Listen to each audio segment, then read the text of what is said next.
Matthew Perry, and some conspiracy theories that obviously that always come with situations like this. And we are having some of those, we're getting some of those conspiracy theories dispelled by the person who had the last meal with Matthew Perry. We told you that entertainment reporter Athena Crosby was seen dining with Matthew on Friday afternoon at the Bel Air Hotel. Less than 24 hours before he died.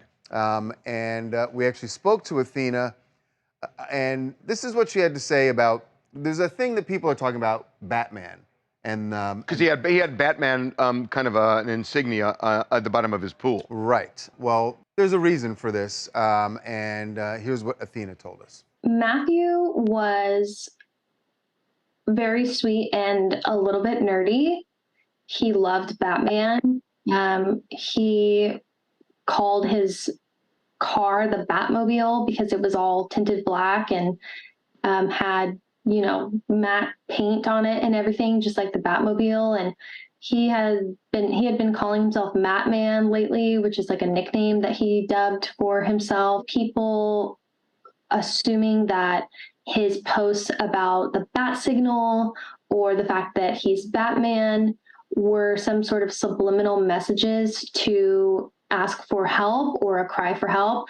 That's just completely false. You know, it's interesting. I don't know how well she knew him. That's what I've wondered too. She's presenting as if she knew him very well, and she may have. Out several times. Yeah, but that's not something you get from one lunch. Well, no. So I spoke with Athena, and she told me that they had known each other for just a few months. But the reason why she wants to speak out is to attest to his character the day before he died. There have been some people online who have thought that the bat signal and this whole bat mail was a metaphor for maybe like a cry for help. And she's saying that wasn't the case at all, and in fact was reinforcing some of our previous reporting that he was in the best place he had been in a long time, was incredibly optimistic about future projects he had in the works, and just was feeling good about his health and was overall in a really good place. Now, yeah, and by the way, I've now spoken to numerous people who have said exactly that. Yeah.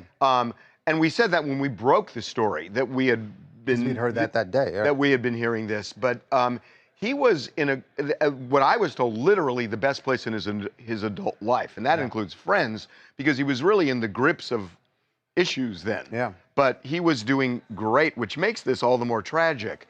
But and also, I kind of, you know what? I mean, I know people took it someplace that they shouldn't.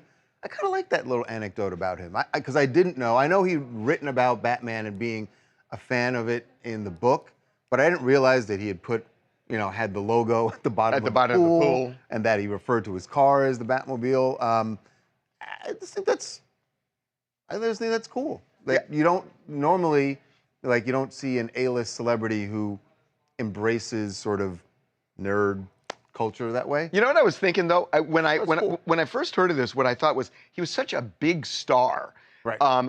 That. But it's so. What I was thinking was, I'm surprised he didn't end up in a Batman movie, because he could have been in one if he wanted to be. Certainly. I mean, anybody would have cast him. And he was in with Warner Brothers. And he was in with Warner Brothers. Back and he in the Friends days, it just surprised me a little bit. I thought, wow, I mean, that would have been his thing. Yeah, maybe he just liked to be a spectator.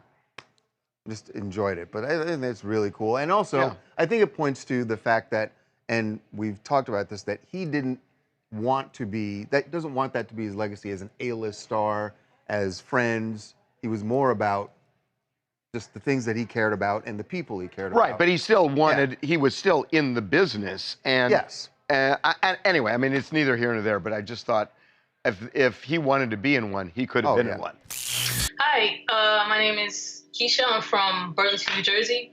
First off, I just want to say rest in peace to Mr. Matthew Perry and prayers to his family and his loved ones. With that being said, Mr. Perry was an addict and alcoholic for a very long time. As a matter of fact, he said by the age of 14, he was an alcoholic, and he had a drug rehab center in his own mansion back in the day. So I think it was just another one of those things where the drugs won, and the autopsy is going to be very interesting. Well, the drugs... And the autopsy may show that it has nothing to do with drugs. That's right. And it definitely did not have anything to do with illicit drugs. We know that they did tests for meth and fentanyl, and it was negative. And if there were drugs, it could just be a prescription drug or no drugs. Yeah. So, we just don't know.